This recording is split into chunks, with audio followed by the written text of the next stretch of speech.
चलो तो बेटा हम लोग यहाँ पर पढ़ने जा रहे हैं स्केलेटल मसल्स। स्केलेटल मसल्स में आप बोलोगे अनब्रांच्ड होती हैं, सिंचिशियल होती हैं, मतलब ये क्या है आपका मल्टी न्यूक्लिएटेड होती हैं। ठीक है, तो इनका अगर स्ट्रक्चर आप बनाओगे तो ये मान लिया हमने मसल है ऐसे कुछ इस तरीके से, तो यहाँ पर आपको कुछ स्ट्रेशंस दिखेंगे ऐसे, ये इस तरीके से, और एक सेल में आपको बहुत सारे न्यूक्लियस दिखेंगे, तो इसे सिंचिशियल बोलते हैं, मल्टी न्यूक्लिएटेड बोलते हैं। तो ये स्ट्रेशंस यहाँ पर देखने को मिलेंगे। ठीक है, ऐसे इस तरीके से।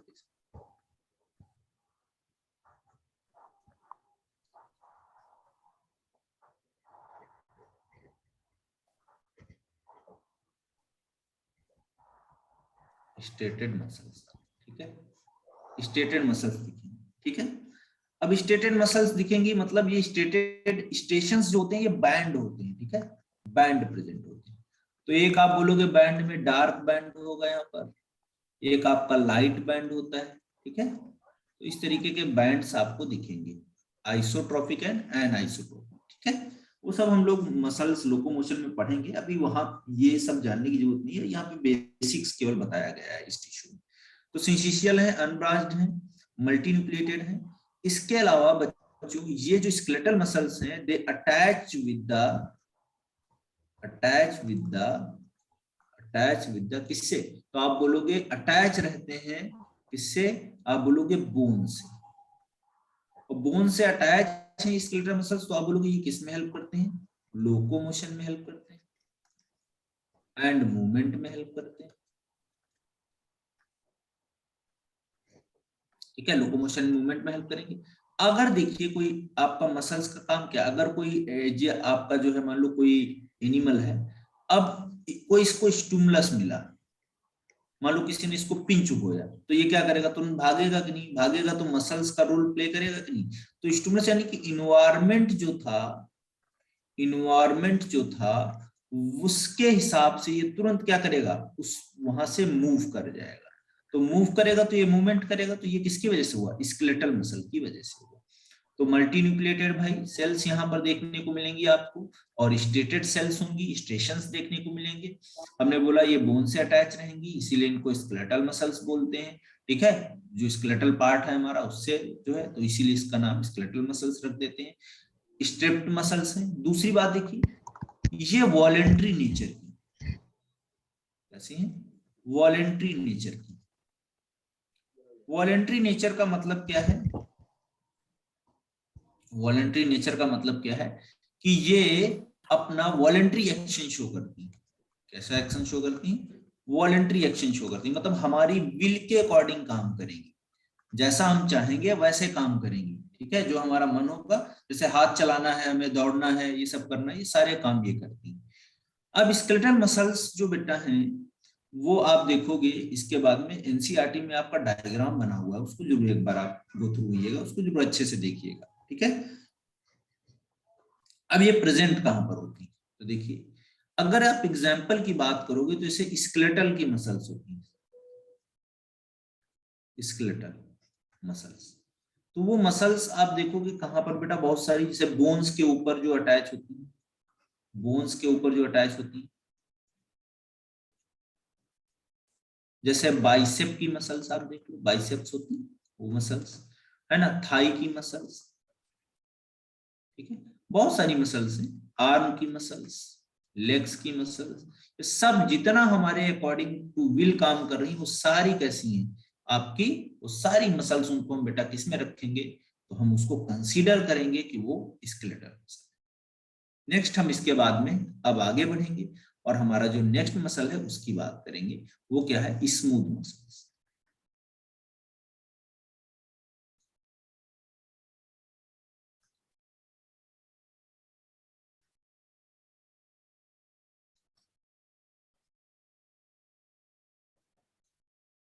कौन सा मसल्स है, स्मूथ मसल्स। ये स्मूथ मसल्स जो हैं, ये जो स्मूथ मसल्स हैं बच्चों, ये कैसी होंगी, तो देखिए आप, स्मूथ मसल्स जो हैं वो दोनों जो एंड हैं उनके, बोथ एंड जो हैं स्मूथ मसल्स के, वो टैपर्ड रहते हैं। और बेटा ये थ्रेड लाइक की सेल्स हैं या थ्रेड लाइक मसल्स हैं, थ्रेड लाइक मसल्स हैं। या इन्हीं को हम बोलते हैं जो टैपर्ड एंड होता है दोनों एंड पे, इसको बोलते हैं फूजिफॉर्म। कैसी है? फूजिफॉर्म मसल्स। ठीक है, तो देखिए आप यहाँ पर इन मसल्स को अगर बनाएंगे आप तो कुछ इस तरीके के स्ट्रक्चर्स दिखेंगे आपको, ऐसे।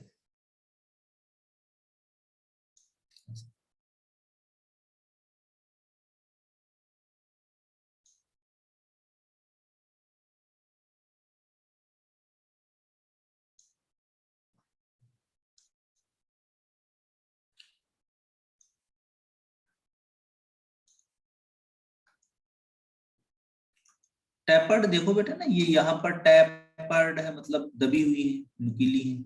इधर भी ये एंड देखिए ना, इसका बेंड है कि नहीं, टैपर्ड है कि नहीं, टैपर्ड मतलब नुकीला टाइप में। तो ये बेटा जो मसल्स हमने बनाई हैं, इनमें आप न्यूक्लियस देखिएगा ऐसे इस तरीके से, ये सिंगल न्यूक्लिएटेड है कि नहीं, तो यहाँ पर आप बोलोगे सिंगल न्यूक्लियस प्रेजेंट है। हर एक सेल में क्या है? Single nucleus present. कैसा न्यूक्लियस प्रेजेंट है? Single nucleus present. अब ये देखिए, ये आपस में जुड़ी हुई है, आपस में ये आपस में क्या होती है? जुड़ी हुई होती हैं सेल्स, इनके बीच में जंक्शंस प्रेजेंट होते हैं ऐसे, गैप जंक्शन के। तो एनसीईआरटी भी बोलती है कि इनमें बेटा क्या होता है? आपस में गैप जंक्शंस प्रेजेंट होते हैं। कौन से जंक्शंस होते हैं? Gap junctions. तो आपस में ये क्या करती हैं? अटैच रहती हैं। तो ये इस तरीके की मसल्स आपको स्मूथ दिखेंगी, और इन्हीं को दूसरा हम नाम देते हैं नॉन स्ट्रेटेड मसल्स।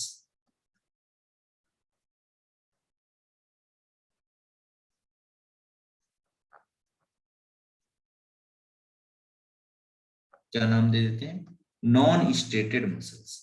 और नॉन स्ट्रेटेड मसल्स की बात करोगे आप, तो नॉन स्ट्रेटेड का मतलब क्या है कि यहाँ पर कोई स्ट्रेशंस नहीं दिखेंगे। ठीक है, ऐसे इस तरीके से।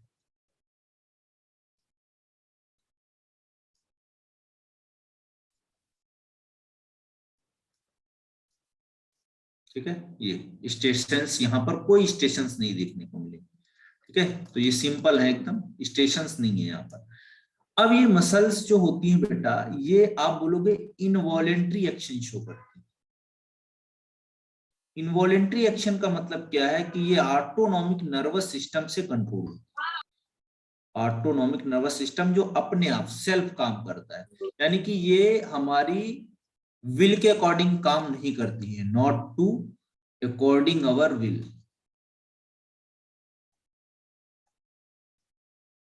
सर एएनएस की हमारी फुल फॉर्म विल के बताना। अकॉर्डिंग ये काम नहीं करती। ठीक है,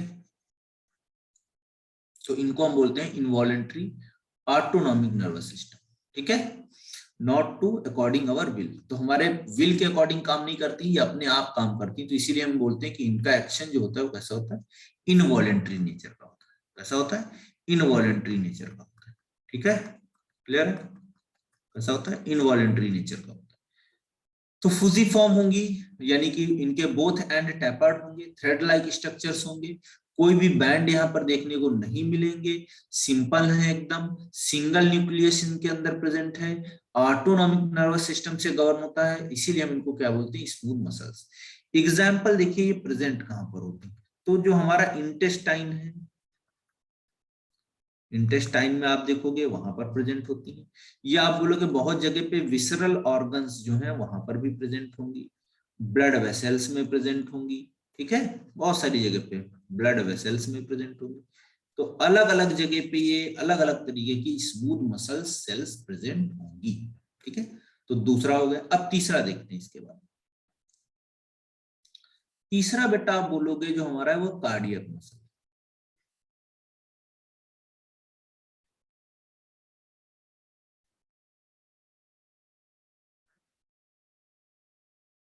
कार्डियक मसल्स, कार्डियक मसल्स की बात करोगे तो इनको हम हार्ट मसल भी बोलते हैं। ये जो स्ट्रक्चर्स हैं ये बेटा कैसे होंगे? ब्रांच्ड। कैसे होंगे? ब्रांच्ड होंगे, पहली बात। दूसरा आप बोलोगे यहां पर भी स्ट्रेटेड मसल्स होंगे, स्ट्रेशंस देखने को मिलेंगे, स्ट्रेटेड मसल्स होंगे। और स्ट्रेटेड मसल्स के अलावा आप बोलोगे ये भी आपकी कैसे होंगी? यहां पर भी न्यूक्लिएटेड सेल्स हैं। ठीक है, न्यूक्लियस यहाँ पर भी प्रेजेंट होगा। तो इनका स्ट्रक्चर कुछ इस तरीके से बनेगा।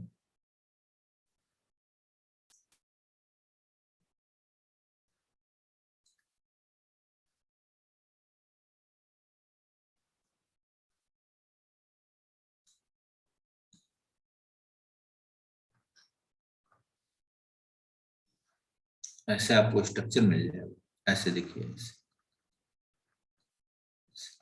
ये स्टेशन यहाँ पर देखने को मिलेंगे। एनसीईआरटी में डायग्राम जो हालांकि बना हुआ है आपका, ब्रांच स्ट्रक्चर तो प्रेजेंट ही है, दिख ही रहा है आपको। ठीक है, इस तरीके से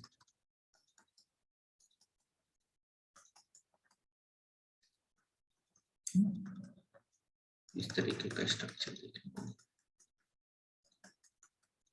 ठीक है, तो देखिए यहाँ पर न्यूक्लियस वगैरह प्रेजेंट होगा इनके पास ऐसे। ये ब्रांच स्ट्रक्चर है, न्यूक्लिएटेड स्ट्रक्चर है। ठीक है, और स्टेटेड मसल्स हैं। ठीक है, स्टेटेड मतलब वही स्टेशंस प्रेजेंट है, यहाँ पर भी बैंड जैसे स्ट्रक्चर देखने को मिलेंगे। अब इनके पास में क्या होता है, इनके पास में गैप जंक्शंस प्रेजेंट होते हैं। क्या प्रेजेंट होते हैं बच्चों? गैप जंक्शंस प्रेजेंट होते हैं। ठीक है, क्या प्रेजेंट होते हैं? गैप जंक्शंस प्रेजेंट होते हैं। अब इस गैप जंक्शंस में आप देखोगे तो एक सेल मान लो ऐसे है ये, और दूसरा ये सेल है ऐसे, ये आपस में सेल्स जुड़ी हुई होती हैं गैप जंक्शन के। ठीक है, या इसको हम बोलते हैं इंटरकैलेटेड डिस्क। Intercalated disc. तो यहाँ पर ये एक्शन पोटेंशियल जनरेट हुआ, तो एक बार ये मसल अगर वो एक्साइट हुआ, स्टिमुलेट हुआ, तो ये भी दोबारा ये भी स्टिमुलेट हो जाएगा, इससे तीसरा जुड़ा होगा वो भी स्टिमुलेट हो जाएगा। तो एक सेल में एक्शन पोटेंशियल जनरेट होगा, धीरे धीरे पूरा जो आपका हार्ट की मसल्स होंगी वो एक्साइट हो जाएंगी। ठीक है, तो ये बहुत इंपॉर्टेंट रोल है इसका, कार्डियक मसल का, कि यहाँ पर गैप जंक्शंस में इंटरकैलेटेड डिस्क जो लाइक स्ट्रक्चर देखने को मिलेंगी, आपस में सेल्स जुड़ी हुई होंगी, और वो क्या करेंगी, पूरी बाकी सेल्स को भी एक्टिवेट कर देंगे। सर गैप जंक्शन ये ना, ये सेल्स है ना, इसमें इसमें ये जैसे मान लो सेल्स हैं, ये आपस में जुड़ी हुई है दूसरी सेल से ऐसे, ये इससे जुड़ी हुई है। ठीक है, सर सेल्स के बीच में होते हैं गैप जंक्शंस। इसलिए अलग बना दिया हमने। यहाँ पर मान लिया दो ये सेल्स हैं, जैसे मान लो एक ये सेल है, एक ये सेल है, यहाँ तो निकाल के इसको यहाँ रख दिया हमने ऐसे। तो इस तरीके के सेल्स देखने को मिल जाएंगे आपको। ठीक है, तो कार्डियक मसल्स बहुत इंपॉर्टेंट है, गैप जंक्शंस वगैरह देखने को यहाँ पर मिलेंगी। इंटरकैलेटेड डिस्क देखने को मिलेंगी, जिनसे एक्शन पोटेंशियल जनरेट होगा, और पूरा धीरे धीरे करके क्या होगा, आप बोलोगे कंप्लीट कंप्लीट हार्ट जो होगा वो क्या हो जाएगा, एक्साइट हो जाएगा।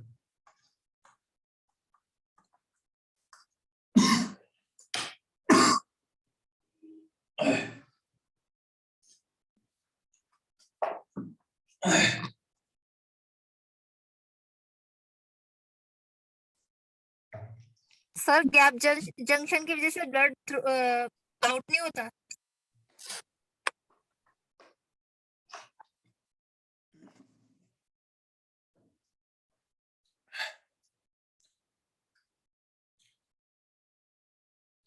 इंटरकलेटेड डिस्क का काम यही है, गैप जंक्शन के तरीके से काम कर रहा है, और ये आपस में जोड़ता है दो सेल्स को।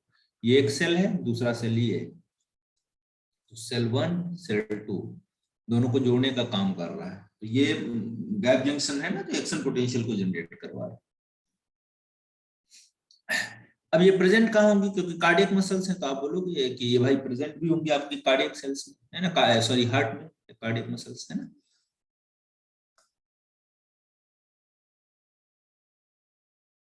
इंटरफेरॉन होते हैं? नहीं, इंटरफेरॉन अलग है।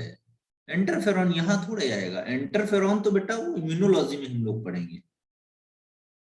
आपको वाइज है हमारी? नहीं, वाइज तो नहीं आ रहा आपका, आप बोलिए, बोलेंगे तभी वाइज आएगा। सर जो कार्डिक मसल्स है उनके बीच में गैप होता है, तो उससे ब्लड थ्रू आउट नहीं होता?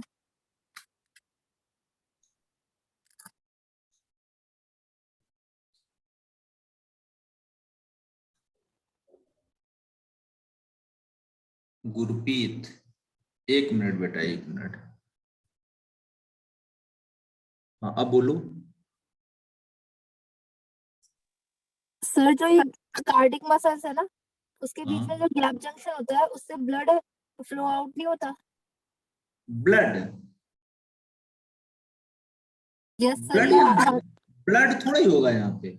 ये सेल्स है ना आपस में, तो ये कार्डियक सेल है। जो हार्ट है उसमें ब्लड थोड़ा, इसे हार्ट है ये, मान लो ये ऐसे हार्ट है आपका, ठीक है। यहाँ पर ये हार्ट जो है बेटा, इसमें वेंट्रिकल्स हैं, एट्रियम, तो इनकी जो वॉल है उनमें मसल्स होगा ना, उनमें ये मसल्स होगा।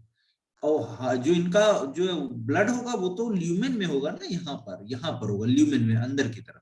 तो हार्ट की जो वॉल्व है उसमें थोड़ी दिक्कत होगा, वो तो दिक्कत ही नहीं है वहां पर कोई। वहां पर आपका क्या है, ब्लड सप्लाई होगा, तो सेल अलग है, सप्लाई अलग है, ठीक है। ये जो वॉल है इनकी इनकी निकाल के बात करोगे तो ये आपकी बनी हुई है कार्डियक मसल्स। Okay sir. चलो आगे सर बढ़ते ये हैं। तो कार्डियक, हाँ बोलो। इनवॉलेंट्री है सर ये। सर नहीं, ये इनवॉलेंट्री है, वही बात आगे बताना जा रहा हूँ कि ये इनवॉलेंट्री एक्शन शो करती है। अगर वॉलेंट्री होती तो गाना ही नहीं बनता, धक धक करने लगा, है ना, मेरा जिया डरने लगा, गाना सुने हो नहीं सुने तुम लोग? तो वो गाने में देखो क्या बोला गया है कि क्या डर हमारे काबू में होता है? क्या हम हार्ट की बीटिंग को रोक सकते हैं? नहीं रोक सकते। हार्ट बीट को भाई रोक पाएंगे? हाँ बताओ मनीषा। सर ये गैप जंक्शंस तीनों वाली सेल्स में होते हैं? तीनों वाले में मतलब सर तीनों ब्रांच में में भी, स्ट्रेटेड में भी और न्यूक्लिएटेड में भी? नहीं नहीं, देखो उस उधर ये गैप जंक्शंस जो है प्रेजेंट होते हैं, लेकिन इपिथेलियल सेल्स में भी होते हैं, ठीक है। और यहाँ पर जब आप आओगे तो यहाँ पर केवल आपको दिखेंगे स्मूथ मसल्स में और कार्डियक मसल्स में, ठीक है, उनके बीच में दिखते हैं। Okay sir. तो ये इनवॉलेंट्री एक्शन की है, तो हमारे कंट्रोल में थोड़ा हार्ट बीटिंग है। आप हार्ट की बीटिंग को रोक के दिखाओ, रुकेगा? नहीं रुकेगा, कभी नहीं रुकेगा, रुक ही नहीं सकता। कैसे रोक लोगे? क्योंकि वो इनवॉलेंट्री एक्शन शो करता है, वो कंट्रोल में थोड़ा ही है हमारे, है कि नहीं। चलो, तो इसके बाद में हम देखते हैं, ये आपका मसल्स कंप्लीट हो गया। अब हमारा जो लास्ट आपका टिश्यू बचा हुआ है वो हम बात करेंगे, that is known as nervous tissue.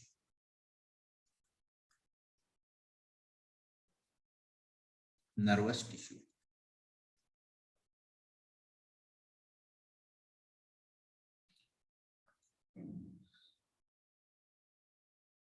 अरे पल्स रेट बढ़ेगा तो प्रॉब्लम बिल्कुल होगा, है ना। बीपी बढ़ेगा मतलब पल्स रेट अगर बढ़ रहा है तो बीपी बढ़ेगा, फिजियोलॉजी में पढ़ लेंगे हम लोग। तो नर्वस टिश्यू की बात करते हैं। नर्वस टिश्यू जो बेटा होता है वो एक्टोडर्मल ओरिजिन का होता है। ऐसा होता है, एक्टोडर्मल ओरिजिन का होता है।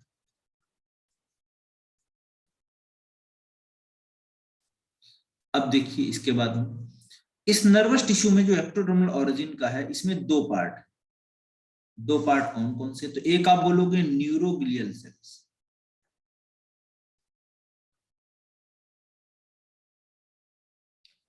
दूसरा आप बोलोगे न्यूरोग्लियल सेल्स के अलावा नर्वस या न्यूरोनल सेल्स, ठीक है। तो न्यूरॉन्स, न्यूरोनल सेल्स और न्यूरोग्लियल सेल्स, दो तरीके की सेल्स मिलकर आपस में क्या बनाती है? नर्वस टिश्यू बनाती है। न्यूरोग्लियल सेल्स जो है बेटा ये सपोर्टिव रोल प्ले करती है,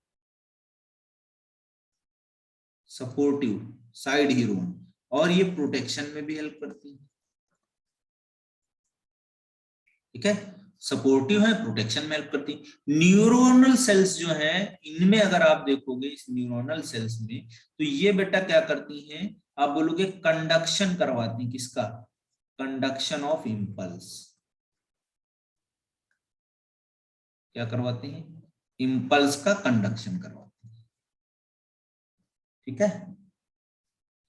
कंडक्शन करवाती हैं किसका? इंपल्स का। ये कौन सी है? Neuronal cells. तो कंडक्शन ऑफ इंपल्स करवाएंगी। न्यूरोग्लियल सेल जो होती है सपोर्टिव प्रोटेक्शन इसका नेचर करती है, और दोनों मिलकर क्या करती हैं? न्यूरोग्लियल सेल्स को बनाती है। तो इनको प्रोटेक्ट और सपोर्ट कौन प्रोवाइड कर रहा है? तो आप बोलोगे न्यूरोग्लियल सेल्स। इसमें बहुत सारी सेल्स हैं, जैसे एस्ट्रोसाइट सेल्स, ठीक है, हालांकि आपसे ये सब नहीं पूछेगा। माइक्रोग्लियल सेल्स है, सैटेलाइट सेल्स हैं, बहुत तरीके की सेल्स, ठीक है। तो अलग अलग तरीके की ये सेल्स आपको देखने को मिलेंगी, ये सारी न्यूरोग्लियल है। और न्यूरोनल सेल आपको पता है कंडक्शन इंपल्स का कराती है, यानी कि मैसेज को डिलीवर करवाती है, ठीक है, मैसेज को डिलीवर कराती है।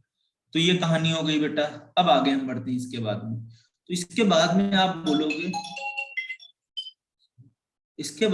बोलोगे यहाँ पर कंडक्शन ऑफ इंपल्स के बाद में कि न्यूरोनल सेल का स्ट्रक्चर कैसा होता है, देखते हैं हम लोग। तो न्यूरोनल सेल एक बनाते हैं हम लोग ऐसे, इस तरीके से, देखते हैं क्या क्या कहानी उसकी।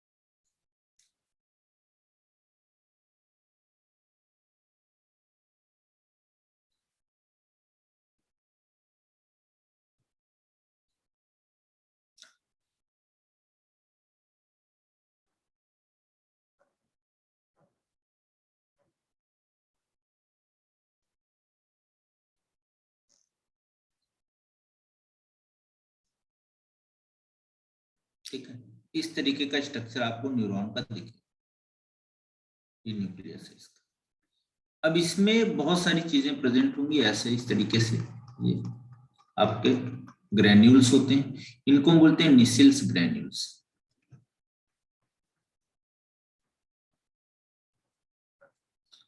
वन बाय वन करके बात करेंगे, फिर उससे पहले देखिए। तो यहां पर आप बोलोगे ये वाला पार्ट जो है आपका, इसको हम बोलते हैं सोमा पार्ट, या इसी को हम बोलते हैं साइटोन, या इसी को हम बोलते हैं सेल बॉडी।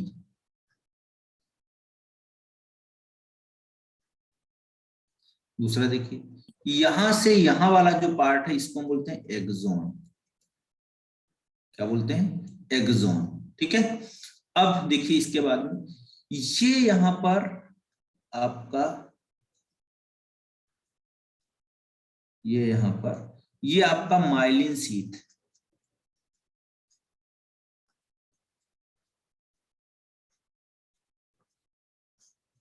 माइलिन शीथ है, ठीक है।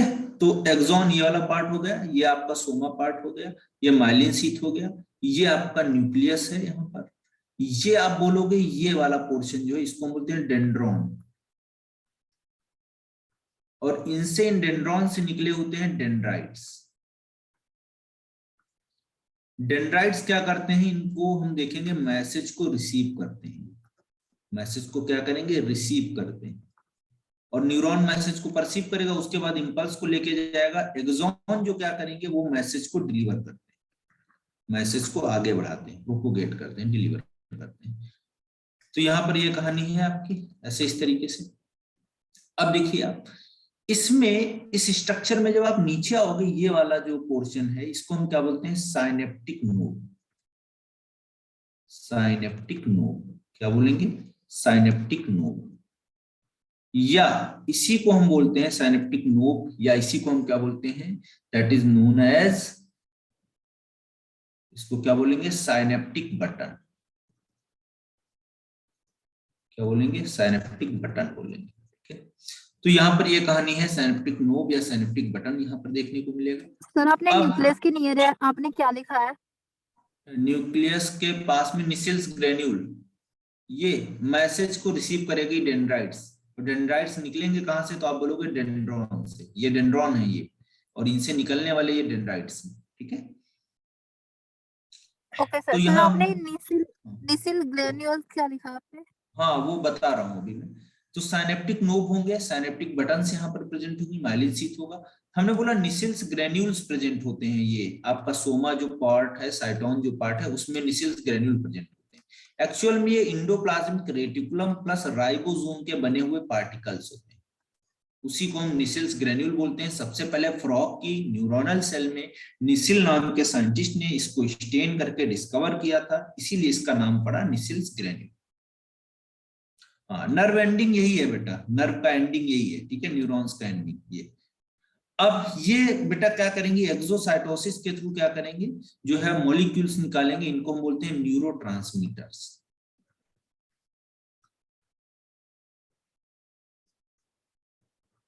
क्या बोलते हैं, न्यूरोट्रांसमीटर्स। ठीक है, चलो आगे बढ़ते हैं। इसके बाद में हम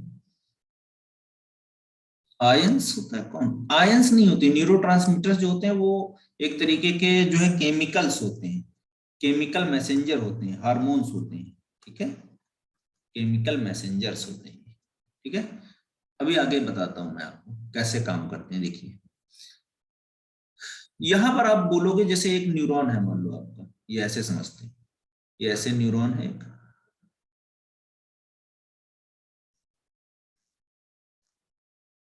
ठीक है, यहाँ पर ये डेंड्राइट्स निकले हुए हैं ऐसे।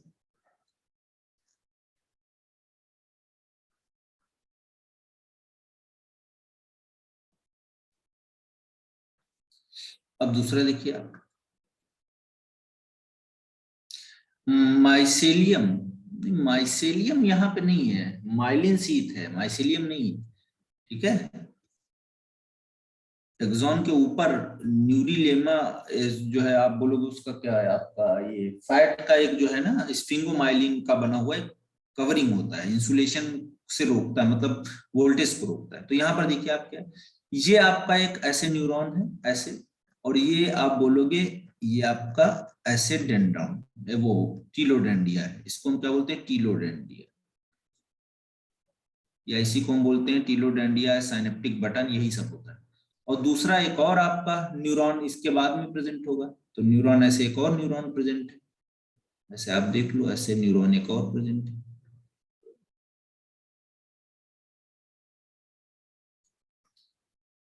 ठीक है, तो यहाँ पर ऐसे और प्रेजेंट है, तो ये केमिकल्स को निकालेगा, केमिकल को निकाल, और इसके रिसेप्टर प्रेजेंट कहाँ होंगे, इसके ऊपर प्रेजेंट होंगे, ये डेंड्राइट्स हैं, डेंड्राइट्स के ऊपर रिसेप्टर प्रेजेंट हो, तो ये क्या करेंगे, इसका जो केमिकल आया उसको परसीव कर लेंगे, डिटेक्ट कर लेंगे। तो भाई यहां से न्यूरोट्रांसमीटर चले और ये सिनेप्टिकल वेसिकल्स के थ्रू रिलीज कर दिए जाएंगे। तो ये जो स्पेस है ये वाला, इसको आप क्या बोलोगे, that is known as synapse, या आप इसी को क्या बोलोगे, साइनैप्स के अलावा साइनेप्टिक क्लेफ्ट,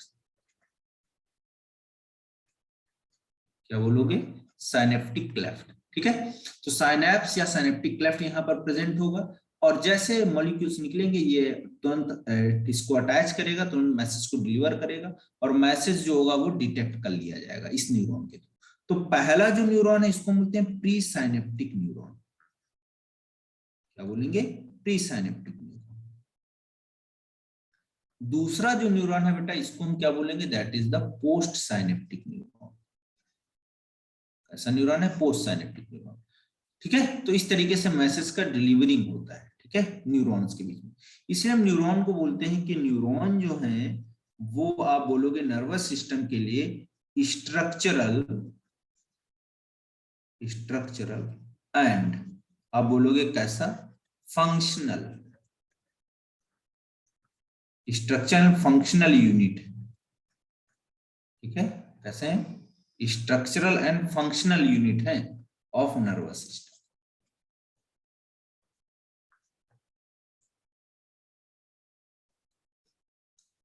ठीक है, स्ट्रक्चरल एंड फंक्शनल क्या है, आपका जो है यूनिट है किसके, नर्वस सिस्टम का। ये क्वेश्चन भी आपको देखने को मिलेगा। और दूसरी बात है, न्यूरॉन जो है ये आप बोलोगे लॉन्गेस्ट सेल्स है, सबसे बड़ी सेल्स है हमारी बॉडी की। ठीक है, हेड से लेके पैर के टो तक, इतनी बड़ी बड़ी कई मीटर्स में लॉन्ग जो है ये स्ट्रक्चर्स प्रेजेंट होंगे।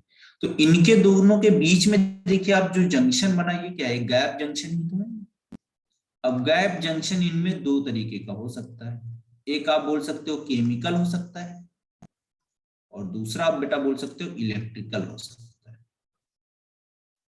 केमिकल और इलेक्ट्रिकल दो तरीके हो सकते हैं। ठीक है, तो ये आपका कंप्लीट होता है, जो आपका ये भी न्यूरॉन वाला भी स्ट्रक्चर है। ठीक है, तो नर्वस सिस्टम भी कंप्लीट होता है। तो इस तरीके से हमने टिश्यू कंप्लीट, हाँ होता है। टीलोडेंड्रिया, टीलोडेंड्रिया इस वाले पार्ट को बोल रहे हैं, ये वाला जो पार्ट, ये वाला लास्ट का जो ना ऐसे जो हमने बनाया, ये वाला, दैट इज द टीलोडेंड्रिया,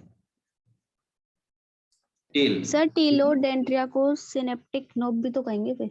हाँ बोल सकते हो, कोई दिक्कत नहीं। सिनेप्टिक एंडिंग, सिनेप्टिक नोड, टीलोडेंड्रिया, जो भी चाहो, कई सारे नाम हैं, ठीक है। नहीं बेटा, सिलेबस में नहीं है अर्थवर्म आपके, ठीक है, बिल्कुल नहीं है। कॉकरोच सिर्फ पढ़ना है हमको, कॉकरोच मैं पढ़ाऊंगा आपको, ठीक है। इसके बाद कॉकरोच ही स्टार्ट करेंगे। यहां तक टिश्यू में किसी कोई प्रॉब्लम हो तो बताइए आप।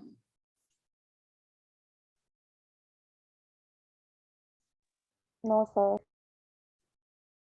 इपिथेलियल में कहीं पे, कनेक्टिव टिश्यू में कोई प्रॉब्लम कहीं पे, या आज जो हम लोगों ने पढ़ा है आपका मस्कुलर टिश्यू और जो आपका न्यूरोनल टिश्यू, उसमें कहीं दिक्कत? सर आपने ना बीसी, क्या बेटा?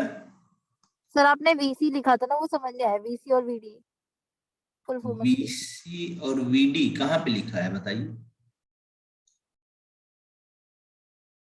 कहाँ पे बताइए, किस टॉपिक में? सर मास्ट सेल जो केमिकल रिलीज करता है ना, उसमें। किसमें किसमें? जो आपने मास्ट सेल जब सीक्रेट करता है ना जो केमिकल, हिस्टामिन, तो वो वीडी वीडी होता है, तो समझ में आया मेरे को। याद नहीं आ रहा मुझे, कहाँ पे आप बोल रहे हो बेटा? सर मास सेल में सर जो वैसो कंस्ट्रिक्टर और वैसो अच्छा डायलेटर। अच्छा अच्छा अच्छा, सुनो सुनो सुनो, देखो क्या है, देखो इधर हमने बोला था कि मास्ट सेल्स होती हैं। मास्ट सेल्स जो होती हैं वो आपका, जैसे मान लो कि ब्लड में प्रेजेंट है, ठीक है, ये ब्लड वेसल है और ये मास्ट सेल यहाँ पर प्रेजेंट है ऐसे, या बेसोफिल सेल प्रेजेंट है, दोनों एक ही जैसे काम करते हैं। तो इस मास्ट सेल या बेसोफिल सेल से तीन मॉलिक्यूल, तीन तरीके के मॉलिक्यूल निकलते हैं। पहला आप बोलोगे इसमें होता है, उसको हम बोलते हैं कि ये जो है आपका वो कौन सा है, हिपैरिन। दूसरा बच्चों हम बोलेंगे, next one is the serotonin. और फिर आप बोलोगे इसके बाद में कौन सा है आपका, तो आप बोलोगे हिपैरिन, सेरोटोनिन और आपका हिस्टामिन, ठीक है, तीन मॉलिक्यूल। अब हिपैरिन जो होता है वो एज अ काम करता है एंटी कोगुलेंट। एंटी कोगुलेंट का मतलब होता है कि ये ब्लड क्लॉटिंग को रोकता है, मतलब हमारा ब्लड क्लॉट नहीं बना पाएगा जब तक हिपैरिन साथ में रहेगा। तो बॉडी के अंदर अगर हिपैरिन नहीं होगा ब्लड में, तो आप बोलोगे यार ये तो थक्का बना लेगा, क्लॉटिंग कर लेगा, तो इसको क्लॉट होने से रोकता है हिपैरिन। फिर सेरोटोनिन को हम बोलते हैं वैसो कॉन्स्ट्रिक्टर। वैसोकॉन्स्ट्रिक्टर का मतलब क्या होता है, जो ल्यूमेन होता है ना, ल्यूमेन, ये देखिए ये ल्यूमेन है इसका, ब्लड वेसल का, इस ल्यूमेन को क्या करता है, डिक्रीज करवा देता है। ल्यूमेन का डायामीटर जो होता है उसको ये क्या करवा देता है बच्चों, तो आप बोलोगे उसको डिक्रीज करवा देता है, कॉन्स्ट्रिक्ट करवा देता है। तो अगर डायामीटर कम होगा ल्यूमेन का, तो आप बोलोगे बीपी को ये क्या करवाएगा, बढ़वा देगा कि नहीं बढ़वा देगा। तो इसीलिए हम बोलते हैं कि ये वैसो कॉन्स्ट्रिक्टर है। वैसो मतलब वेसल्स, कॉन्स्ट्रिक्शन मतलब कॉन्ट्रैक्ट करने वाला। अब देखिए हिस्टामिन, हिस्टामिन को हम बोलते हैं वैसो डायलेटर। क्या बोलते हैं, वैसो डायलेटर बोलते हैं। वैसो मतलब होता है वेसल्स और डायलेटर का मतलब हो डायलेट करने वाला। यानी कि ब्लड वेसल्स जो हैं, ब्लड वेसल्स जो हैं उनको बेटा ये क्या करवा देगा, डायलेट करवा देगा, ठीक है, क्या करवा देगा, डायलेट करवा देगा, ठीक है। तो यही चीज मैंने बताया था, मास्ट सेल या बेसोफिलिक सेल्स जो होती हैं वो करती ओके सर, थैंक यू। हैं। वेलकम बेटा। और किसी को कोई दिक्कत? मैक्रोफेजेस का फंक्शन बताना। अच्छा अच्छा, मैक्रोफेजेस, चलो देख लेते हैं मैक्रोफेजेस। हमने बोला था कि ए ग्रेनुलोसाइट जो होती हैं वो दो तरीके की होती है। ए ग्रेनुलोसाइट दो तरीके की होती है। देखिए, एक आप बोलोगे बेटा मोनोसाइट है, और दूसरी आप बोलोगे कौन सी है, लिम्फोसाइट।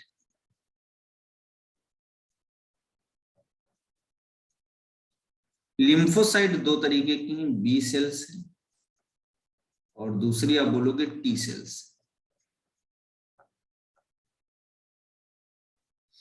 मोनोसाइट में आप देखो, ब्लड वेसल में जाओगे आप,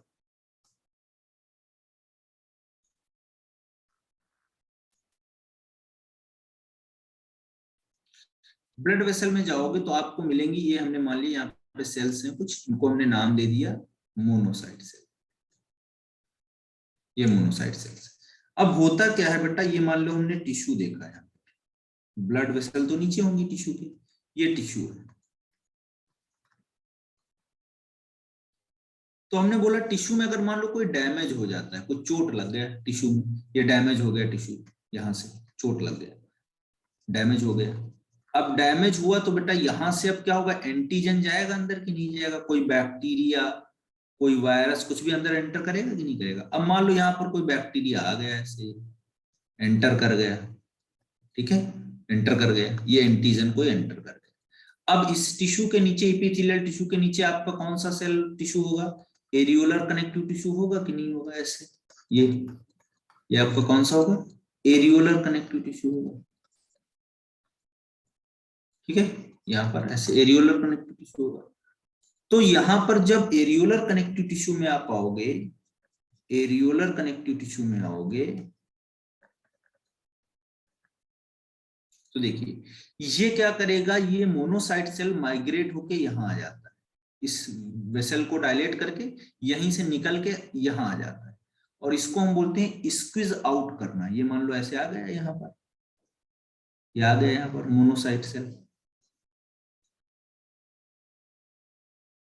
तो यहां से ये सेल जो आया निकल के, इसको हम क्या बोलते हैं, डायापेडेसिस, क्या बोलते हैं, डायापेडेसिस, या इसको बोलते हैं एक्स्ट्रावेजेशन, डायापेडेसिस या एक्स्ट्रावेजेशन। तो इस ब्लड कैपिलरी से, ये ब्लड कैपिलरी है, यहां से स्क्वीज आउट मतलब बाहर बीच से निकल के आना, ठीक है, स्क्वीज आउट करके ये यहां आ जाता है एरियोलर टिश्यू में। और अब ये मैक्रोफेजेस क्या बन जाता है, तो आप बोलोगे सॉरी मोनोसाइट क्या बन जाएगा, इट फॉर्म द मैक्रोफेजेस, क्या बन जाएगा, मैक्रोफेजेस बन जाएगा। अब मैक्रोफेजेस के पास में बड़े बड़े डेंड्राइट्स होते हैं, क्या होते हैं, डेंड्राइट्स होते हैं, और इन डेंड्राइट से वो क्या करता है, इंगल्फ कर लेता है, खा लेता है, किसको, एंटीजन को। तो एंटीजन को पकड़ेगा ये वाला जो एंटीजन है ये वाला, तो इसको खाना स्टार्ट कर देगा, ठीक है, खत्म कर देगा। तो ये काम मेन होता है मैक्रोफेजेस सेल्स को, कि एंटीजन के अगेंस्ट इम्यूनिटी डेवलप, मतलब वो एक तरीके के बॉडी को बचाता है एंटीजन से, बैक्टीरिया वगैरह उनको खाने का काम करता है, ठीक है, क्लियर है बेटा। Yes sir, thank you sir. और किसी को बताओ कोई प्रॉब्लम,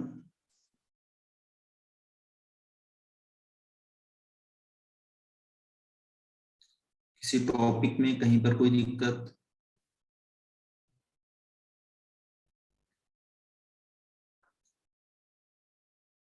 चलो ठीक है, बहुत अच्छी बात है। अब हम लोग आगे बढ़ते हैं, इसके बाद में कॉकरोच की बात करते हैं, ठीक है, कॉकरोच को देखते हैं।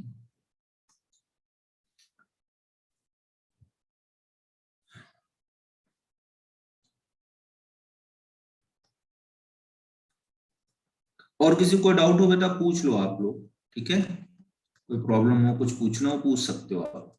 अभी आपका 10 मिनट बाकी है, ठीक है, कॉकरोच 10 मिनट में तो होने वाला रहा नहीं, बीच से क्या स्टार्ट करें उसको, कोई मतलब नहीं है, तो अभी डाउट ही पूछ लेते हैं कोई अगर हो किसी का 10 मिनट में, क्योंकि कॉकरोच फिर बीच में थोड़ा इधर होगा थोड़ा उधर होगा, अगले लेक्चर में जाएगा, कोई फायदा नहीं ना, अगले लेक्चर में स्टार्ट करेंगे तो कंप्लीट कॉकरोच मैक्सिमम पढ़ा देंगे, उसी में लेक्चर भी ठीक ठाक हो जाएगा, है ना, एक साथ में, नहीं तो आधा इसमें आधा उसमें, फिर प्रॉब्लम होता है।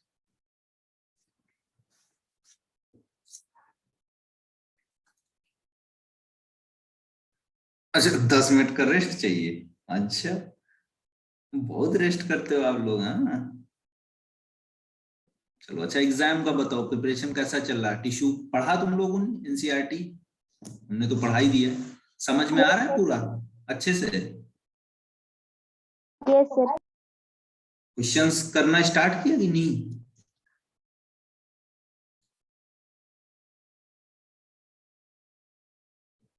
ब्रेन हमारा बेटा एक्टोडर्मल ओरिजिन का है, ठीक है, क्योंकि उसमें क्या है आपका नर्वस टिश्यू है, न्यूरॉन्स प्रेजेंट है, और न्यूरॉन्स प्रेजेंट हैं तो एक्टोडर्मल ऑरिजिन का है, ठीक है।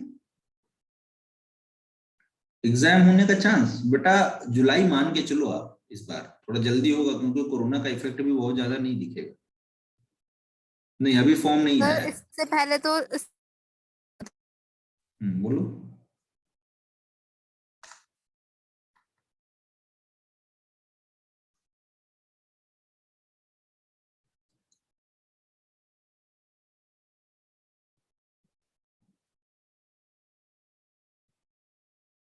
नीट क्वेश्चंस नहीं हो रहे हैं इस चैप्टर का, अच्छे से पढ़ो, थोड़ा डेप्थ में पढ़ोगे तो हो जाएगा, ठीक है। क्वेश्चन प्रैक्टिस में करवा दूंगा, बिल्कुल टेंशन मत लीजिए आप लोग, ठीक है। आप बोल दीजिएगा, हाँ आप बोल दीजिएगा ना तो हम ले लेंगे, कोई इश्यू नहीं है। आप उस पे बोल दीजिएगा कि एक क्वेश्चन प्रैक्टिस करना है सर के साथ में, एक एक्स्ट्रा क्लास लगा दो, ठीक है।